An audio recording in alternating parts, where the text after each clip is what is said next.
नमस्कार, आप देख रहे हैं वॉइस ऑफ कोटपुतली। मैं आपके साथ कुमार अंकेश।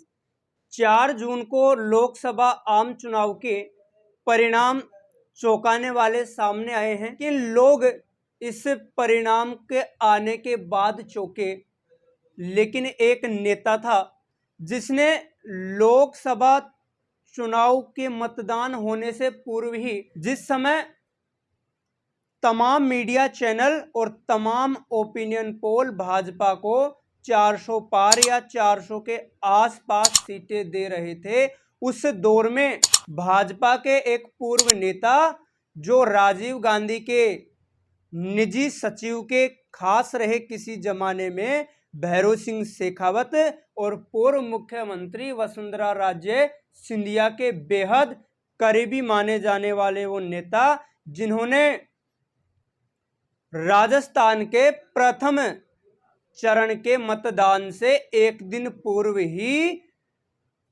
भाजपा के 400 पार, केजरीवाल की गिरफ्तारी और राजस्थान में कांग्रेस और भाजपा के प्रदर्शन और मोदी की तानाशाही को लेकर तमाम तरह की भविष्यवाणियां कर दी थी, और जो 4 जून को जारी हुए परिणाम में एकदम सटीक बैठी हैं। जी हाँ, बिल्कुल आपने सही पहचाना, हम बात कर रहे हैं बानसूर से पूर्व विधायक और राजस्थान के पूर्व कैबिनेट मंत्री रहे डॉक्टर रोहितासु कुमार शर्मा की, जिन्होंने राजस्थान में चुनाव के ठीक एक दिन पहले यानी 18 अप्रैल 2024 को हमारे साथी पत्रकार केडी न्यूज के editor in chief Lokesh Verma के साथ वो बातचीत करते हुए भाजपा के 400 पार के नारे को जुमला बताते हैं, और होता भी वही है कि जो भाजपा 400 पार कर रही थी, वह भाजपा अकेली बहुमत के भी नहीं प्राप्त कर पाई, बहुमत से भी नीचे अटक गई। अब उस भाजपा को भी सरकार चलाने के लिए बैसाखियों का सहारा लेना पड़ रहा है।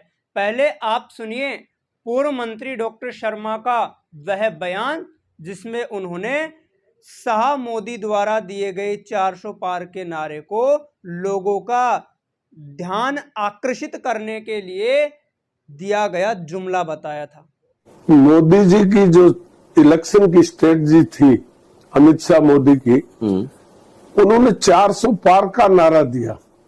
वो इसलिए दिया कि वो घबराए हुए थे, ताकि लोग जीत की तरफ तो ध्यान देने, 400 पार का ऐसा सगुफा दे दिया कि ये डिमोरलाइज हो जाए। ये उनका पहला जो मैं सोच सकता हूं, और उसके हिसाब से कांग्रेस पार्टी का जो नेतृत्व है वो पद यात्रा में चलते रहे, भारत जोड़ो यात्रा, और ये चुनाव की पूरी व्यूह रचना रचते रहे। के बाद डॉक्टर रोहितासु शर्मा यही नहीं रुके, उन्होंने केजरीवाल की गिरफ्तारी से लोकसभा चुनाव में पड़ने वाले फर्क को भी और बीजेपी को होने वाले नुकसान को भी, राजस्थान में जो प्रथम चरण का मतदान था ठीक उससे एक दिन पहले ही भविष्यवाणी कर दी थी कि जिस प्रकार से इंदिरा गांधी तानाशाह हो गई थी 1975 में, और उन्होंने आपातकाल लगाकर तमाम विपक्षी नेताओं को जेल में डाल दिया था, ठीक उसी ढंग से एक नए सिरे से पीएम मोदी भी तानाशाही कर रहे हैं, और उन्होंने केजरीवाल सहित कई विपक्षी नेताओं को जेल में डाल दिया है। इसका खामियाजा उन्हें भुगतना पड़ेगा। जैसे 1975 में जनता में उबाल आया और जनता ने इंदिरा गांधी सरकार को उखाड़ फेंका, वैसे ही केजरीवाल की गिरफ्तारी के बाद नरेंद्र मोदी की लोकप्रियता भी गिरी है, और जो चुनाव था लोकसभा चुनाव, जो इससे पहले एक तरफा नजर आ रहा था, उसमें दम बनी थी और विपक्ष में कहीं ना कहीं जान भी आई है। सुनिए डॉक्टर शर्मा का यह बयान भी। तो ऐसी स्थिति में ये लग रहा था कि ये तो वन वे हो गया, क्योंकि मोदी बड़े विश्वास के साथ बोलते रहे, और केजरीवाल को बंद करना वो जनता को झिला नहीं। जिस प्रकार इंदिरा गांधी ने इमरजेंसी से पहले विपक्ष के नेताओं को बंद किया था तो भारत की जनता उबाल खा गई थी।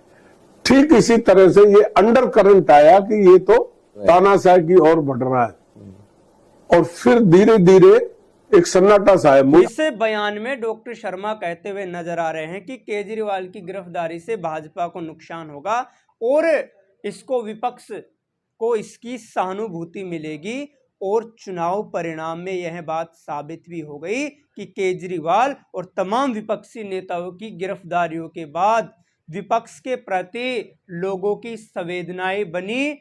विपक्ष ने, जैसा डॉक्टर शर्मा ने कहा कि विपक्ष बेचारा चुनाव लड़ रहा था, तो उस बेचारे चुनाव लड़ने वाले विपक्ष पर जनता ने भरोसा किया और भाजपा बहुमत भी प्राप्त नहीं कर सकी।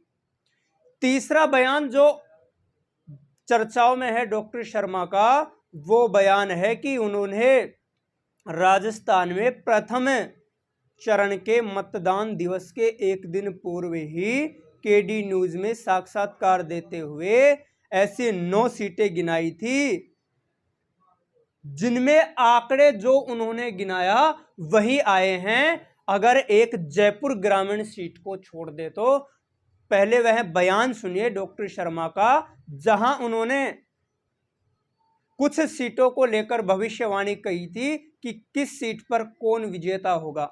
आपका झुंझुनू लोग, झुंझुनू कांग्रेस, चूरू शेखावाटी में 2 सीटें बता रहे हैं, चूरू, नागौर कांग्रेस, सीकर में भी बढ़िया सीकर में भी, शेखावाटी जो जाट बाहुल क्षेत्र है वो तो स्वीप है टोटली।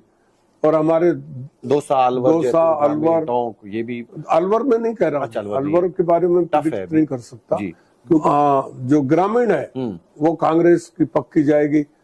100% किरोड़ीलाल जी के भाषण के बाद तो ये सिद्ध हो गया कि मुरारी भी जीत गया, कांग्रेस जीत गई। वहां टोंक में हरीश जी सचिन पायलट का कैंडिडेट है और ये श्योर चुनाव जीत जाएगा। शहर जयपुर बीजेपी की नंबर 1 सीट। यहाँ डॉक्टर रोहितासु कुमार शर्मा ने 9 सीटों की बात करी है और 9 सीटों में उन्होंने बताया था कि झुंझुनू में कांग्रेस, चूरू में कांग्रेस, नागौर में कांग्रेस का इंडिया गठबंधन, सीकर में कांग्रेस का इंडिया गठबंधन और दौसा में कांग्रेस और अलवर में कांटे की टक्कर है जिसमें बीजेपी, टोंक से कांग्रेस, जयपुर शहर से बीजेपी जीतेगी और जयपुर ग्रामीण से उन्होंने कांग्रेस को बाजी मारते हुए बताया था। लेकिन अगर इन 9 सीटों में जयपुर ग्रामीण को हम छोड़ दे, यहाँ रोमांचक मुकाबले में बहुत ही करीबी अंतर से भाजपा ने विजय प्राप्त की है।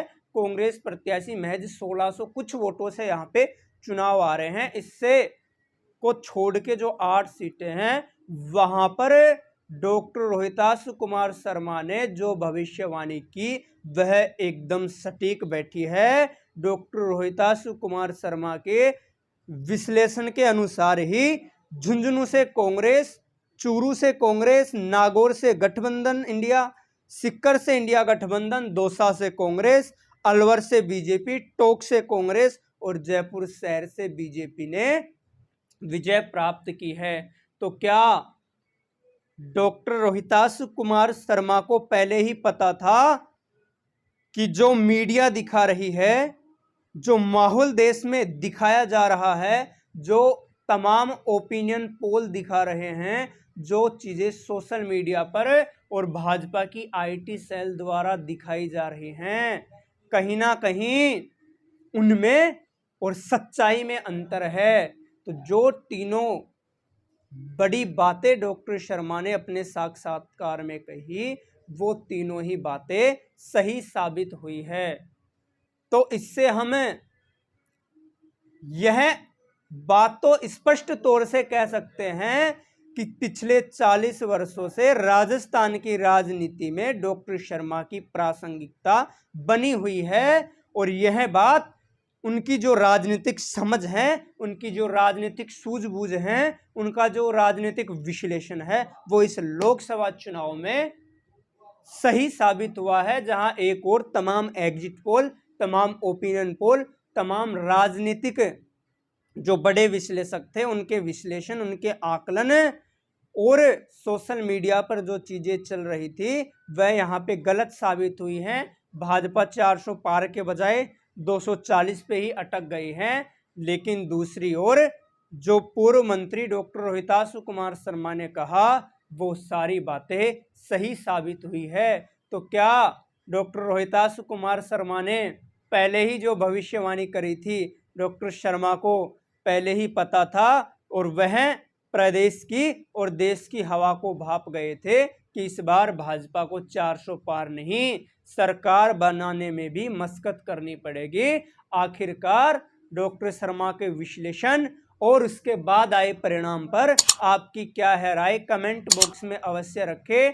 प्रदेश की हर छोटी बड़ी तमाम खबरों में बने रहने के लिए देखते रहे वॉइस ऑफ कोटपुतली। धन्यवाद। श्री बालाजी फिनसर्व, जहां मिलती है आपको वाहन बीमा, स्वास्थ्य बीमा, म्यूचुअल फंड, जीवन बीमा, फाइनेंस, साधारण बीमे की सभी सुविधाएं। कार्यालय बानसूर महाविद्यालय के पास, बाईपास रोड बानसूर। मुख्य कार्यालय लाल कोठी कोटपुतली।